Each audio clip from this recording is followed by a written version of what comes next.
This is Traumatarium Penitent for the ModRetro Chromatic. It's $40 on their website. A non-monetized link is in the description, although ModRetro did send this to me for the purpose of this video. In this video, I'll unbox it, I'll show you the charm that comes with it and the cartridge. I'll pop it in this chromatic, and then I'll show you how the game functions. It's a dungeon crawler, and if you haven't played a dungeon crawler before, actually you may have played one and just don't realize it. Like, look man, I'm in my 40s. I grew up playing dungeon crawlers like Dungeon Master 2 on DOS. So for me, this is like a blast to the past, and that may be the same for you as well.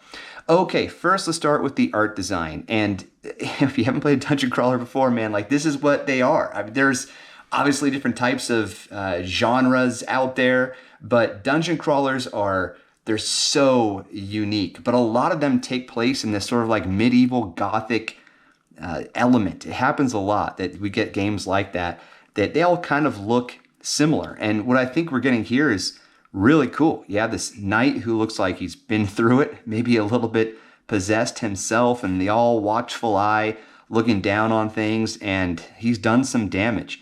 The skull to bone ratio is pretty interesting. Lots of swords out there. This looks super cool. On the back, we have an original Game Boy filter that it's not quite what you get when you play the game, but I'll show you that in a second. But it's a nice throwback. It's just reminding you that this was made with the Game Boy in mind. So you get that callback, which is really cool. All right, opening it up very carefully. We have a pinkish red cartridge with that same box art on the top, or on the front rather, on the back. You know, nothing of note, made in Mexico, and our charm. Take a look at that. I think that looks charming. That's the name of the developer, Eligos. So that's cool. All right, we also get an instructions manual. Now, in the manual, they give you an overview of the game, kind of the story of what's going on, how the dungeons function, how battling works, and then places of solace. When you save the game, or when you rest rather, you're given a password in lieu of saving the game. So if you play for 20 minutes or 30 minutes or whatever, when you're about to conclude your play session, you'd want to try to find a place of solace so you can rest. And there's also some pages for notes at the end. So we get our story, right? The Order Penitent are the descendants of the knights that failed to defend the kingdom during the events of the Great Evil Awakening when the Traumatarium was originally unsealed. Okay? And of course, there's more to it. So they give you an idea of like how to start the game. Traumatarium Penitent is designed as a retro experience. You guys rock. It is best explored in the original DMG palette. That is awesome. But it also suggests to me that there may be a way to change the palette. I'll show you in a moment. When you fire up the game, it's not quite the same palette here. And so maybe there is a way to even change it further than what the default is. All right, you have a life bar at the bottom right when you're in a battle. I've played the game for a few minutes, but I haven't gone to a battle yet. Tell you how to attack. It's very easy to play this game. Like the game itself, I'm not saying is easy, but navigating the menu and functions and all that stuff is really easy to do. So yeah, the inn, the shop, how you can buy stuff, items list. Wow, she looks fired up. Hey, you can use the notes as a place to put your passwords. So keep that in mind. All right.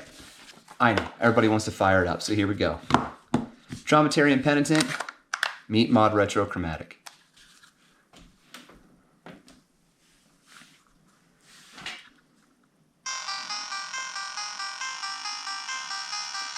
Get a sense of the sound. See, I wouldn't say this is the original DMG palette quite, you know, there's more whites in here, but it's cool. So you're basically being told to go to the dungeon, or go to the castle, which will probably serve as a dungeon, and figure out what's going on, pass judgment, find some penance. And you can see the map and the footsteps leading to the first part, and the castle's in the top right corner here. All right, so take your eyes to the top left, and you'll see that there's a map, like a heads-down overview of the rooms. And if you look really carefully, like in the maps of a Zelda game, you'll see there are some connecting areas. Where there are non-connecting areas, you can't go any further. So for example, I'm now in the middle. I'm going to press A to search these barrels and get the fruit. I could press B to go into that door, but before I do that, I want to go to the right to show you that this is all you have. You can't go further right, can't go backwards or forwards. You can only go back, which would be pressing the left button on the D-pad. And that's indicated by this arrow down here. So you don't have to look just at the, let me get this better in focus, sorry. You don't have to look just at the map. You can also look at the arrow keys, but you'll want to pay attention to all of it so you can keep things in mind, keep things in order. This is your first place of rest. So if I rest here, I'll be given a password, and this is a great time to write things down. All right, so now I'm going to leave and go back to the center. Now I have the option to search the barrel again. It'll be empty. Check it out. Boom, it's empty. Or I can go open the door and see what's going on. And when I do, I find a shop. Here, there's a bunch of items. I don't know how many credits I currently have or how much gold I have, so I'm not going to buy anything. Is that saying I have 5? Maybe it is. Let's see if I can buy the fruit. Oh, yeah, I had some credits. I apologize. I had some gold when I started the game. I didn't realize. Let's see when you press start what happens. So you get image of yourself, your health, stamina, so, or hunger rather, attack level, and the number of gold you have, and then this will be your inventory. Okay, so I got some stuff going on here. No keys, no maps. All right, let's keep rocking. Search these barrels, find a potion. Press B, and there's a townsman in here who's just giving me some more information about the story. Like, here's what's going on, man. Get my butt kicked. Taxes are too high. Amen, brother. Now, this is hard to see. This is one of those rooms, we'll call them rooms in quotes, where you can go forward or you can go right. Now, I came here from the right, so I want to go forward. It's a little hard to see, but there's an arrow right there in this alley indicating I can go forward. And now here I am. Press A to search these boxes. I found some fruit. And if I press B, I can search another box. I think I just stole some gold from this woman and her children. Okay, the woods outside our village are setting dangerous. What does it say? Oh, getting dangerous. Man, I cannot read cursive. Okay, let's get out of here. Thanks for the gold, ma'am. And go to the right. Nothing to see here. Go further right. And you'll notice the map has shifted now. So you'll want to pay attention to that too. So that's a dungeon crawler. It's, room to room, area to area. You interact with things and off you go. Now, if you're playing the original Dungeon Master or some of the newer games like The Legend of Grimrock on PC, gosh, that's like 10 years old now, but it's a more modern version of a dungeon crawler, and you have a mouse and keyboard, there's way more things to interact with. So to overcome the lack of mouse and keyboard and just the limited input on the Game Boy, what the developer have done is they've mapped what you can search to the A and B button. Very simple to follow and play the game. And that's not a bad thing at all, by the way. So I'm really interested to see what else this game has to offer as you get deeper into it, especially the battle system. I just don't know exactly when that will come up, and I don't want to make you wait through all of that. Hey, I just found a map. That's pretty rad. So yeah, I'll let you go for now.